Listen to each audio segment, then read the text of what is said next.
Welcome back friends, आप सभी लोगों का स्वागत है आपके अपने चैनल स्टडी विद आर्यन पर। देखिए दोस्तों, एनसीईआरटी हिस्ट्री क्लास 8 का आज नवा अध्याय है जिसका नाम है राष्ट्रीय आंदोलन का संगठन 1870 के दशक से लेकर के 1947 तक का। ओके दोस्तों, जब तक हमारा देश आज़ाद हुआ और भारत और पाकिस्तान दो देश बने तब तक का पूरा बायोडाटा इस अध्याय के अंतर्गत दिया गया है। तो टाइम वेस्ट ना करते हो, फटाफट से अपने एमसीक्यूज की तरफ चलते हैं।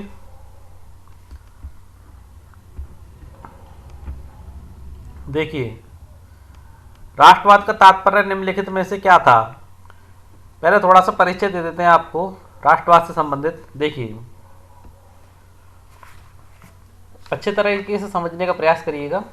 देखिए, हमारे भारत में शैक्षणिक बदलाव आए, 1857 का विद्रोह हुआ, हस्तकलाओं का पतन, उद्योगों का विकास हुआ, विभिन्न आंदोलन हुए हमारे भारत देश में और उनसे विभिन्न बदलाव आए।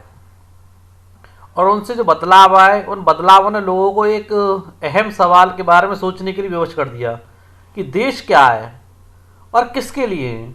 उसके प्रत्युत्तर में राष्ट्रवाद का उदय हुआ था। किसके प्रत्युत्तर में उदय हुआ था? राष्ट्रवाद का उदय आपका इस प्रश्न के प्रत्युत्तर में हुआ था कि देश क्या है और किसके लिए है। तो राष्ट्रवाद क्या था, आप समझिएगा कि राष्ट्रवाद का तात्पर्य क्या था। देखिए, राष्ट्रवाद क्या था। भारत का तात्पर्य राष्ट्रवाद यानी कि अपने राष्ट्र के लिए। तो भारत अपना राष्ट्र था। भारत का मतलब है यहाँ की जनता। भारत यहाँ रहने वाले किसी भी वर्ग या किसी वर्ग, रंग, जाति, पंथ, भाषा या जेंडर वाले तमाम लोगों का घर है। देखिए दोस्तों, उनका कहना था, राष्ट्रवाद की विचारधारा थी, भारत क्या है या जितने भी वर्ग के लोग रहते हैं, चाहे वो काले रंग के हों या श्याम रंग के हों या सांवले रंग के हों या गोरे रंग के हों, किसी भी जाति के हों, किसी भी पंथ के हों, कोई भी भाषा बोलते हो, कोई भी जेंडर बोलते हो, जो सब लोग यहाँ रहते हैं, भारत उन सब लोगों का घर है। ये पॉइंट उनका मानना था। भारत देश और इसके सारे संसाधन या खनिज संसाधन हुए या धात्विक संसाधन हुए, किसी भी प्रकार के संसाधन और सारी व्यवस्था भारत में रहने वाले लोगों के लिए है, ना कि बाहरी लोगों के लिए। अंग्रेजों के लिए तो बिल्कुल भी नहीं है, ऐसा राष्ट्रवादियों का मानना था। जब तक अंग्रेज भारत के संसाधनों एवं लोगों की जिंदगी पर कब्जा जमाए हुए हैं तब तक भारत यहाँ के लोगों का, भारतीयों का नहीं हो सकता। ऐसा मानना राष्ट्रवादियों का था, जो कि बिल्कुल सत्य था। उनका मानना था कि जब तक अंग्रेज भारत के संसाधनों, यहाँ पर जो सारे संसाधन उपलब्ध हैं उन पर, और भारतीय लोगों की जिंदगियों पर कब्जा जमाए हुए हैं, तब तक हमारा भारत देश हमारा नहीं हो सकता, यानी कि भारतीयों का नहीं हो सकता। देखिए, उपरोक्त कथनों में से कौन से कथन सत्य हैं?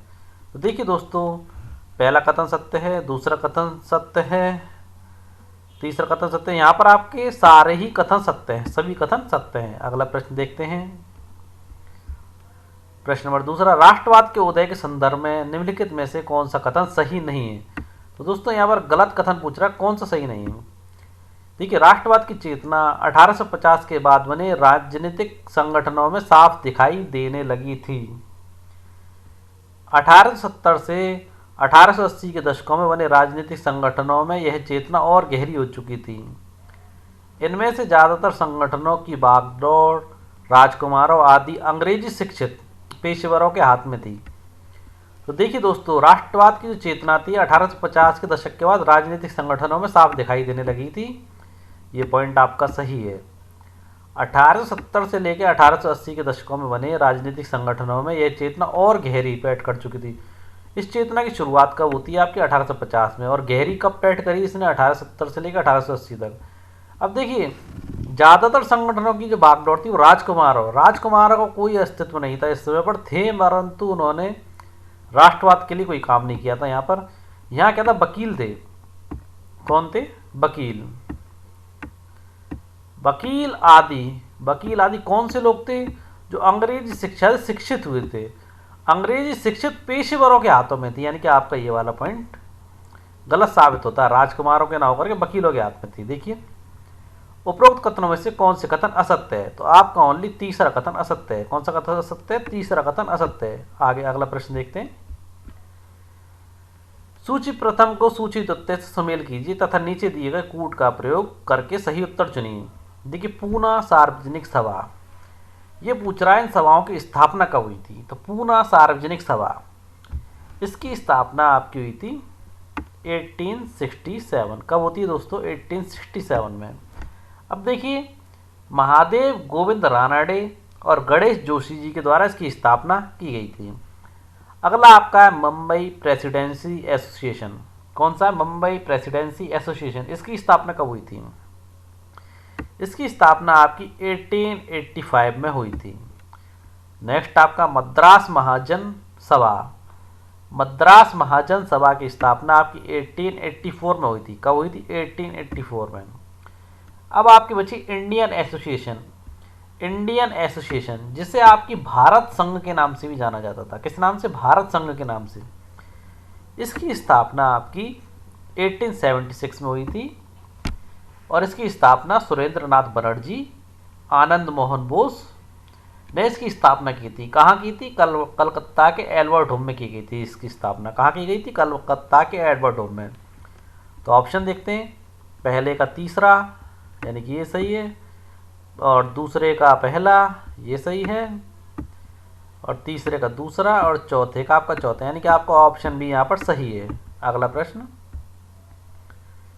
प्रश्न नंबर चौथा, आर्म्स एक्ट कब पारित हुआ था? 1875, 1870, 1880, 1878। तो दोस्तों आर्म्स एक्ट, पहले तो ऑप्शन का सही आंसर बता देते हैं आपको, 1878 में पारित हुआ था। अब थोड़ी जानकारी ले लीजिए इसके विषय में। देखिए, 1870 और 1880 के दशकों में ब्रिटिश शासन के प्रति असंतोष हमारे भारत में और ज़्यादा गहरा हो गया था। कोई भी ब्रिटिश शासन से खुश नहीं था। 1878 में आर्म्स एक्ट पारित किया गया। आर्म्स जैसे कि नाम से ही समझ में आ रहा, आर्म्स यानी कि हथियार। तो देखिए इसमें क्या कहा गया? इसमें कहा गया कि भारतीयों द्वारा उनके जो अपने पास हथियार रखने के अधिकार को छीन लिया गया, यानी कोई भी भारतीय अपने पास हथियार नहीं रखेगा। ये एक्ट इस विषय से संबंधित था। ओके दोस्तों, आगे देखते हैं प्रश्न नंबर 5वां, वर्नाक्यूलर प्रेस एक्ट कब पारित हुआ? प्रेस से ही समझ में आ रहा है कि ये आपकी छपाई के जो आइटम थे उनसे संबंधित था, या छपाई के क्षेत्रों से संबंधित था, जैसे कि न्यूज़पेपर हुए। अब देखिए, वर्नाक्यूलर प्रेस एक्ट कब पारित हुआ था? आपका पहले इसका ऑप्शन बता देते हैं, 1862, 1872, 1882, 1878। तो देखिए दोस्तों, ये एक्ट आपका 1878 में पारित हुआ था। कब हुआ था? 1878 में। अब इसकी जानकारी देख लीजिए थोड़ी सी। वर्नाक्यूलर प्रेस एक्ट 1878 में पारित किया गया, जिसमें सरकार की आलोचना करने वालों को चुप कराया जा सके। क्यों पारित किया गया था? जो लोग भी सरकार की आलोचना करेंगे उन्हें चुप कराया जा सके। जबरदस्ती उनकी मशीनों को जब्त कर लिया जा सकता था इस कानून के तहत। इस कानून में प्रावधान था कि अगर आप किसी अखबार में सरकार के खिलाफ कोई भी आपत्तिजनक चीज़ छापते हैं तो सरकार आपकी प्रिंटिंग प्रेस सहित सारी संपत्ति को जब्त कर सकती है। ओके दोस्तों, प्रश्न नंबर 6, एल्बर्ट बिल लागू करने का प्रयास कब किया गया था? 1883, 1882, 1898, 1878। तो दोस्तों 1883 में एल्बर्ट बिल लागू करने का प्रयास किया गया था। थोड़ी सूचना और जान लीजिए इसके विषय में। देखिए, एल्बर्ट बिल लागू करने का प्रयास 1883 में किया गया। इसको लेकर काफ़ी हंगामा हुआ। इस विधेयक में प्रावधान किया गया था कि भारतीय न्यायाधीश भी ब्रिटिश या यूरोपीय व्यक्तियों पर मुकदमे चला सकते हैं। महत्वपूर्ण बात थी, भारतीय न्यायाधीश भी ब्रिटिश या यूरोपीय व्यक्ति पर मुकदमे चला सकते हैं, ताकि भारत में काम करने वाले अंग्रेज और भारतीय न्यायाधीशों के बीच समानता स्थापित की जा सके। प्रयास अच्छा था, परंतु देखिए अंग्रेजों ने इसका काफ़ी विरोध किया। विरोध की वजह से सरकार ने यह विधेयक वापस ले लिया था। ओके दोस्तों, तो देखिए दोस्तों, भारतीयों ने इस बात का काफ़ी विरोध किया कि इस बिल को वापस क्यों लिया जा रहा है। इस घटना से भारत में अंग्रेजों के असली रवैये का पता चल गया कि वो भारतीयों के विषय में क्या सोच रखते हैं। अगला प्रश्न देखिए, प्रश्न नंबर 7वां, भारतीय राष्ट्रीय कांग्रेस की स्थापना का फैसला कब लिया गया? 1875, 1870, 1885, 1878। तो देखिए दोस्तों, भारतीय राष्ट्रीय कांग्रेस की स्थापना का फैसला आपको 1885 में लिया गया था, और इससे संबंधित महत्वपूर्ण बिंदु नेक्स्ट पेज पर आपको बताएंगे। प्रश्न नंबर 8वां, भारतीय राष्ट्रीय कांग्रेस के प्रारंभिक नेताओं में से नहीं थे। प्रश्न पूछना चाह रहा है कि निम्न सारे नेताओं में से कौन से नेता प्रारंभिक नेताओं में से नहीं थे। दादा भाई नौरोजी, फिरोज शाह मेहता, बदरुद्दीन तैयब, डब्ल्यू.सी. बनर्जी, सुरेंद्रनाथ बनर्जी, रोमेश चंद्र दत्त, एस सुब्रमण्य अय्यर, जवाहरलाल नेहरू, सरदार वल्लभ भाई पटेल। तो देखिए दोस्तों, ये सारे नेता आपके प्रारंभिक नेताओं में थे, पहले ऑप्शन से लेकर तीसरे तक। परंतु जवाहरलाल नेहरू और सरदार वल्लभ भाई पटेल आपके प्रारंभिक नेताओं में नहीं थे, यानी कि आपका ऑप्शन चौथा। अगला प्रश्न देखिए। प्रश्न से पहले इन प्रश्नों की महत्वपूर्ण जानकारी आप लोगों को दे देते हैं, जैसे ही कहा था नेक्स्ट पेज पर देंगे, तो यहीं पढ़ देते हैं। देखिए, पढ़े लिखे भारतीयों के लिए एक अखिल भारतीय संगठन की जरूरत 1880 से ही महसूस की जा रही थी। कब से की जा रही थी? 1880 से ही। परंतु एल्बर्ट विद्याक ने इस चाह को और अधिक गहरा कर दिया। तो दोस्तों 1885 में देश भर के 72 प्रतिनिधियों ने मुंबई में सभा करके भारतीय राष्ट्रीय कांग्रेस की स्थापना की थी। कब की थी? अच्छे तरीके से समझ गए आप, 1885 में 72 प्रतिनिधियों ने की थी। ओके दोस्तों, अब देखिए दूसरे प्रश्न के महत्वपूर्ण बिंदु। एस सुब्रमण्यम अय्यर एवं अन्य प्राय मुंबई और कोलकाता के ही थे। नेहरू जी व्यवसायी और प्रचारक थे। वे लंदन में रहते थे और कुछ समय के लिए ब्रिटिश संसद के सदस्य भी रहे। उन्होंने युवा राष्ट्रवादियों का मार्गदर्शन भी किया था। ये प्रारंभिक कांग्रेस के सदस्यों के विषय में जानकारी दे रहा है आपको। सेवानिवृत्त ब्रिटिश अफसर ए.ओ. ह्यूम ने विभिन्न क्षेत्रों के भारतीयों को निकट लाने में अहम भूमिका निभाई थी। देखिए महत्वपूर्ण बिंदु। जनवरी 1886 द इंडियन मिरर नामक अखबार है ये। मुंबई में आयोजित प्रथम राष्ट्रीय कांग्रेस हमारे देश की भावी संसद का केंद्रक है। यह हमारे देशवासियों के लिए अल्पकालीन रूप से लाभकारी परिणाम को जन्म देगी। बदरुद्दीन तैयब, जो आपके भारतीय राष्ट्रीय कांग्रेस के पहले और वैसे तीसरे अध्यक्ष थे, इन्होंने कांग्रेस को संबोधित किया था। यह कांग्रेस भारत के किसी एक वर्ग समुदाय के प्रतिनिधियों से मिलकर नहीं बनी है, बल्कि यह भारत के सभी समुदायों की संस्था है। ओके दोस्तों, अगला प्रश्न देखते हैं। प्रश्न number 9, poverty and un British rule in India नामक किताब किसने लिखी थी?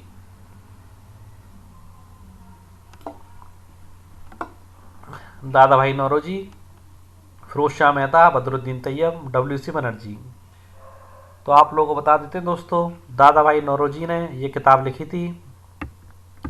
और देख लीजिए इस किताब के अंदर क्या था। नौरोजी ने ब्रिटिश शासन के आर्थिक यानी कि इकोनॉमिकली परिणामों की बहुत तीखी आलोचना की है इस किताब में। ओके दोस्तों, प्रश्न नंबर 10वां देखते हैं। आरंभ में भारतीय कांग्रेस द्वारा उठाए गए मुद्दों एवं मांगों में से कौन सा कार्य कांग्रेस द्वारा नहीं किया गया था? देखते हैं। न्यायपालिका को कार्यपालिका से अलग किया जाए, ये मांग उठाई थी इन लोगों ने। ये चीज़ सही है, ये भारतीय राष्ट्रीय कांग्रेस द्वारा मांग उठाई गई थी। आर्म्स एक्ट को निरस्त किया जाए और अभिव्यक्ति व बोलने की स्वतंत्रता दी जाए, जैसे कि आज हमारे भारत में बोलने और अभिव्यक्ति की स्वतंत्रता आज भी है। अगला, लगान यानी कि टैक्स कम किए जाएं, फौजी खर्चों में कटौती की जाए, क्योंकि दूसरे युद्ध यानी कि पहले विश्व युद्ध और दूसरे विश्व युद्ध में काफ़ी खर्चा हो रहा था, जो भारत की जनता से ही वसूला जाता था कर के रूप में। और सिंचाई के लिए ज़्यादा अनुदान दिए जाएं, ये पॉइंट भी सही था। तीसरा, उनसे इन प्रस्तावों जैसे नमक कर यानी कि नमक का जो टैक्स लिया जाता था, विदेशों से भारतीय मजदूरों के साथ होने वाले बर्ताव तथा भारतीयों के काम में दखलंदाजी करने वाले वन प्रशासन की वजह से वनवासियों की बढ़ती मुसीबतों के बारे में कोई भी प्रस्ताव पारित नहीं किया। ये चीज़ गलत है। इन लोगों के संदर्भ में भी नमक कर के संदर्भ में और भारतीयों के साथ जो बदसलूकी होती थी उसके संदर्भ में और वनवासियों की बढ़ती मुसीबत के संदर्भ में भी इन्होंने भारतीय राष्ट्रीय कांग्रेस ने प्रस्ताव पारित किया था। अगला प्रश्न देखिए, प्रश्न नंबर 11। अपने शुरुआती सालों में कांग्रेस द्वारा अपने उद्देश्य के प्रति अपनाए गए मध्यम मार्गी रवैये के संदर्भ में निम्नलिखित में से कौन सा कथन सही नहीं है? गलत कथन पूछ रहा है। पहले मध्यम मार्गी जान लीजिए।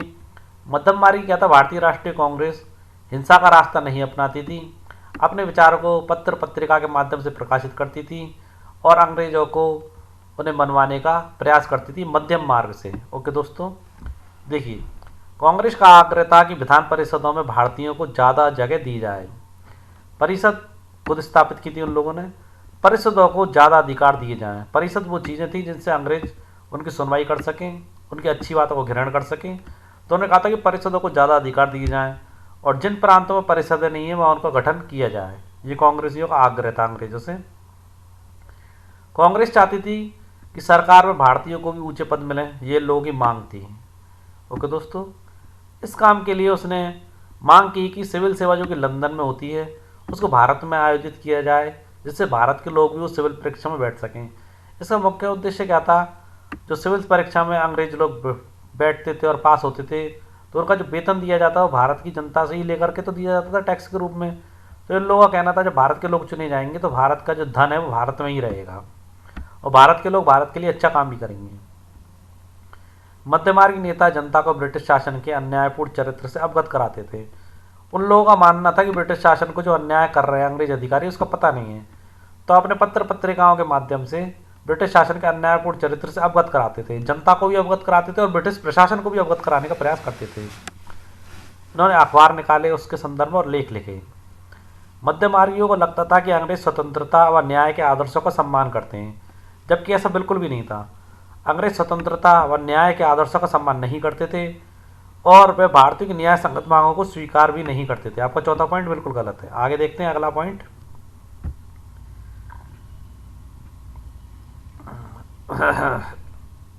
देखिए, स्वतंत्रता मेरा जन्म सिद्ध अधिकार है, इसे मैं लेकर रहूंगा, ये किसने कहा? बाल गंगाधर तिलक, लाला लाजपत राय, बिपिन चंद्र पाल, निम्न में से कोई नहीं। तो देखिए दोस्तों, स्वतंत्रता मेरा जन्मसिद्ध अधिकार है आपके बाल गंगाधर तिलक जी ने कहा था। और इससे संबंधित महत्वपूर्ण बिंदु नेक्स्ट पेज पर आपको बताएंगे। किस वायसराय ने बंगाल का विभाजन किया था? महत्वपूर्ण पॉइंट है। किस वायसराय ने बंगाल का विभाजन किया था? Curzon, Ripon, Wellesley, Dalhousie. तो आप लोगों को बता देते हैं, आपके लॉर्ड कर्जन के द्वारा वायसराय जो थे इन्होंने बंगाल का विभाजन किया था। महत्वपूर्ण बिंदु नेक्स्ट पेज पर बताएंगे, तीनों प्रश्नों से संबंधित। प्रश्न नंबर 13, केसरी समाचार पत्र किसके द्वारा निकाला जाता था? बाल गंगाधर तिलक, लाला लाजपत राय, बिपिन चंद्र पाल, निम्न में से कोई नहीं। तो केसरी समाचार पत्र आपको बाल गंगाधर तिलक के द्वारा निकाला जाता था। अब देखिए महत्वपूर्ण बिंदु। देखिए, 1890 के दशक तक बहुत सारे लोग कांग्रेस के राजनीतिक तौर तरीकों पर सवाल करने लग गए थे। उनका मानना था कि कांग्रेस को ज़्यादा ही मध्य मार्ग ढूंढ रही है और अंग्रेजों के गलत फैसलों के खिलाफ कड़ी प्रतिक्रिया नहीं दे रही है। बंगाल, पंजाब, महाराष्ट्र में जो गर्म दल के नेता थे आपके बिपिन चंद्र पाल, बाल गंगाधर तिलक और लाला लाजपत राय, ये गर्म दल के नेता थे कांग्रेस की। जैसे नेता ज़्यादा आमूल परिवर्तनकारी उद्देश्य और पद्धतियों के अनुरूप काम करने लग गए थे। उन्होंने निवेदन, जो अंग्रेजों से निवेदन करती थी कांग्रेस, मध्यम मार्ग अपनाकर निवेदन की राजनीति के लिए नरमपंथियों की आलोचना की और आत्मनिर्भरता तथा रचनात्मक कामों के महत्व पर जोर दिया इन लोगों ने। देखिए, बंगाल के विभाजन के संबंध में महत्वपूर्ण बिंदु देखिए। 1905 में वायसराय कर्जन ने बंगाल का विभाजन कर दिया। उस वक्त बंगाल ब्रिटिश भारत का सबसे बड़ा प्रांत था। बिहार और उड़ीसा के कुछ भाग भी उस समय बंगाल का हिस्सा थे। बंगाल के विभाजन से देश भर में गुस्से की लहर फैल गई। मध्यम मार्गी और आमूल परिवर्तनवादी यानी कि गर्म दल के जो नेता थे कांग्रेस के सभी दलों ने इसका विरोध किया, यानी गर्म दल और नरम दल दोनों ने ही इसका विरोध किया। विशाल जनसभाओं का आयोजन किया, जुलूस निकाले गए, जन प्रतिरोध के नए नए रास्ते ढूंढे गए। इससे जो संघर्ष उपजा उसे स्वदेशी आंदोलन के नाम से जाना जाता है। ओके दोस्तों, बंगाल विभाजन से जो प्रतिरोध हुआ था और जो संघर्ष उपजा था उसे ही स्वदेशी आंदोलन के नाम से जाना जाता था। अब देखिए बाल गंगाधर तिलक से संबंधित महत्वपूर्ण बिंदु।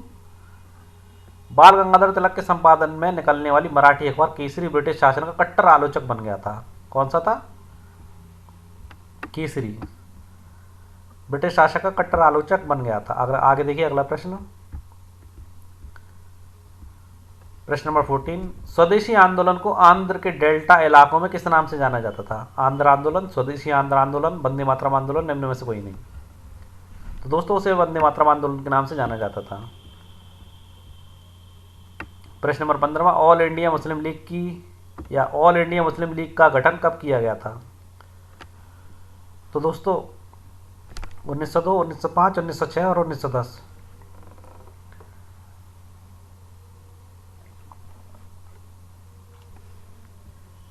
इसका गठन दोस्तों 1906 में किया गया था।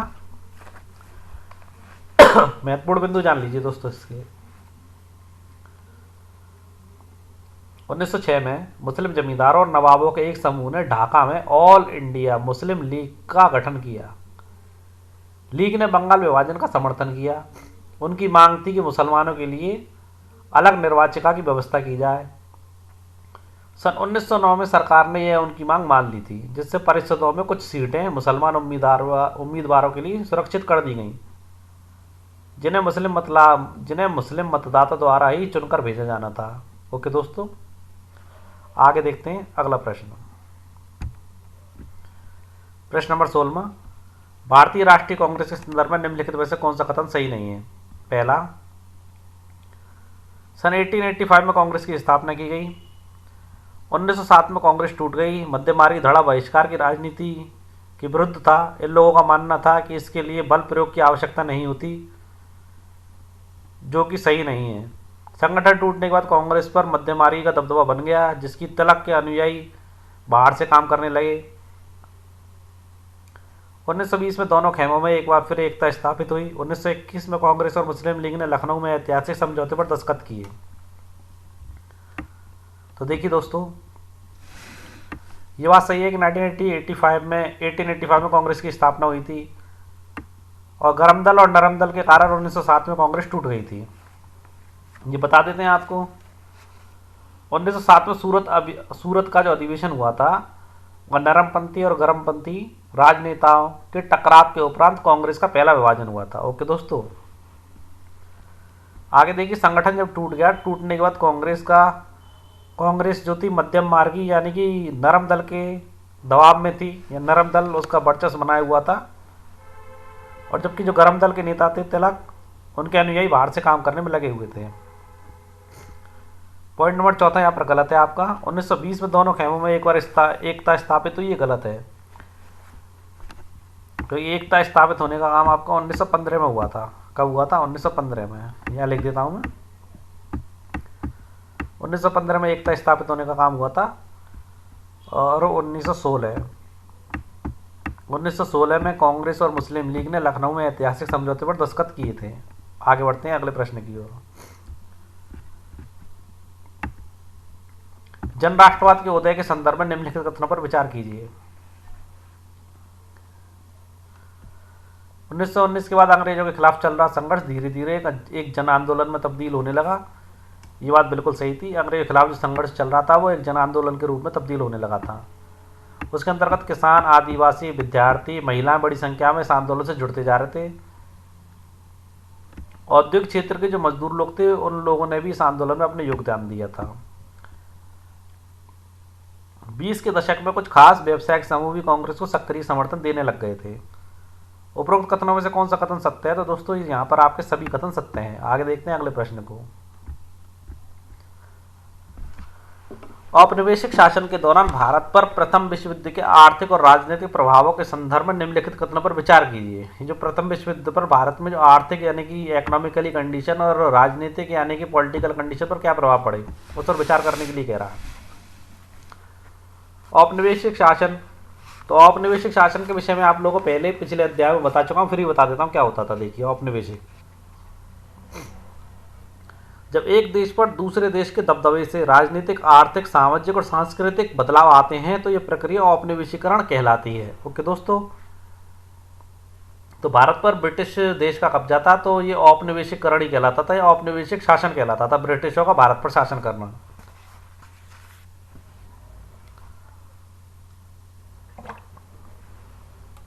देखिए,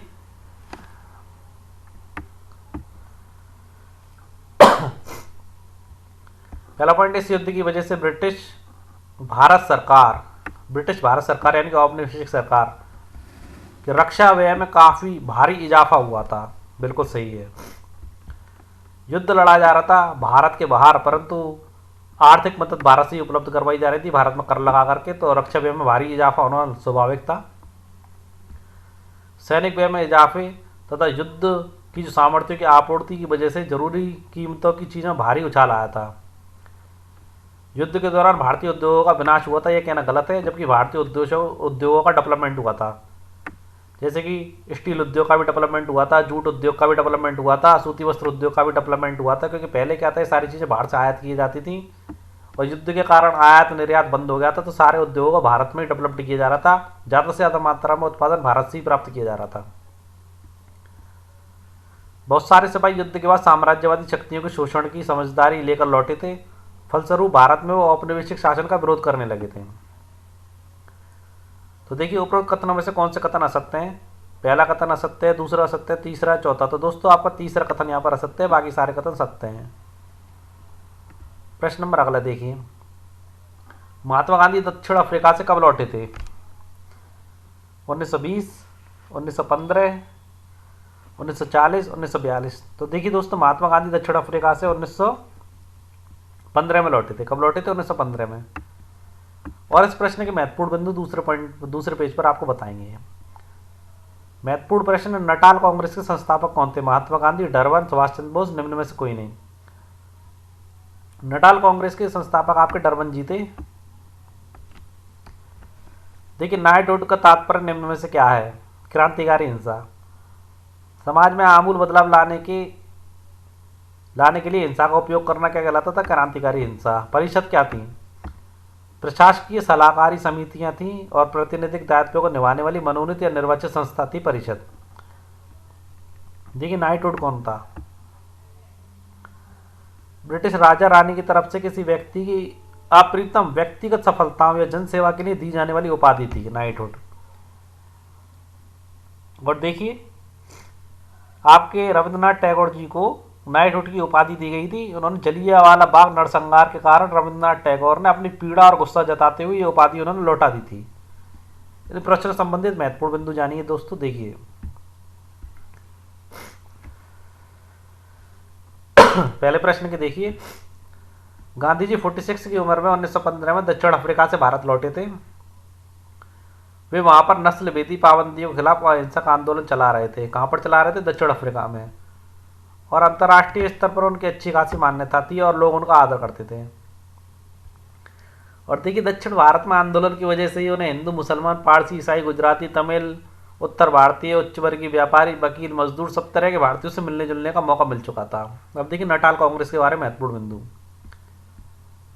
नटाल कांग्रेस के संस्थापक आपके डरबन दक्षिण अफ्रीका में 1895 में अन्य भारतीयों के साथ महात्मा गांधी ने नस्ल भेदभाव का विरोध करने के लिए नटाल कांग्रेस का गठन किया था। ओके दोस्तों, देखिए नाइटहुड के संबंध में महत्वपूर्ण बिंदु, जलियांवाला बाग नरसंहार के कारण रविंद्रनाथ टैगोर ने अपनी पीड़ा और गुस्सा जताते हुए नाइटहुड की उपाधि लौटा दी थी।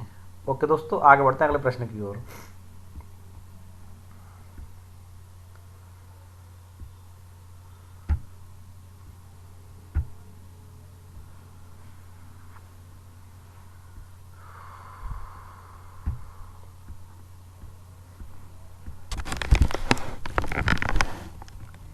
स्क्रीन शो नहीं कर रही है, दोबारा आगे बढ़ा करके देखते हैं थोड़ा सा।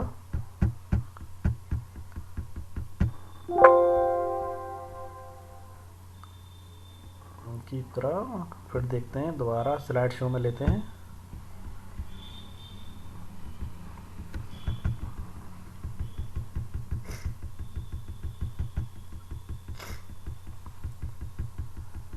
चक्कर क्या दोस्तों, ये काफ़ी लंबी वीडियो है आज की, काफ़ी लंबा चैप्टर है, क्वेश्चनों की संख्या भी 40 है और किसी भी महत्वपूर्ण प्रश्न को छोड़ देने पर काफ़ी नुकसान हो सकता है। इसलिए किसी भी प्रश्न को हमारे द्वारा यहाँ पर छोड़ा नहीं गया है, जिससे स्टूडेंट का किसी प्रकार का नुकसान ना हो। ओके फ्रेंड्स, प्रश्नों की श्रृंखला लंबी होने के कारण थोड़ी सी प्रॉब्लम आ रही है इसमें, मगर जल्दी थोड़ी सी देर में ये प्रॉब्लम सॉल्व हो जाएगी। मगर स्टूडेंटों को कंटेंट पूरा मिलना चाहिए, एमसीक्यूज के सारे क्वेश्चंस मिलने चाहिए।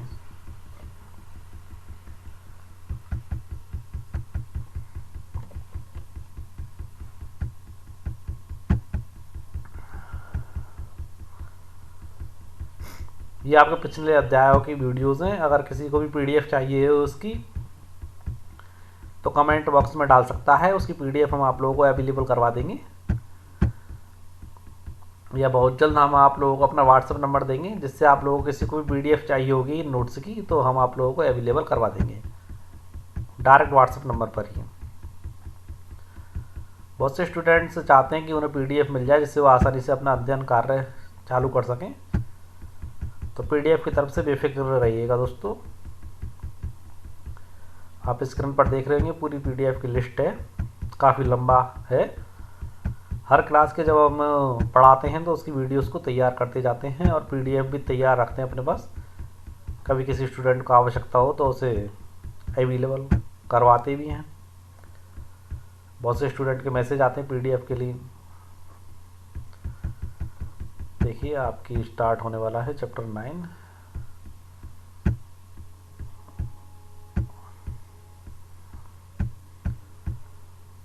देखिए दोस्तों, ये ले नहीं पा रहा ज़्यादा ओवर होने की वजह से। तो देखिए दोस्तों, आज के अभी तक के क्वेश्चंस की वीडियो आप लोग हमने अवेलेबल करवा दी है।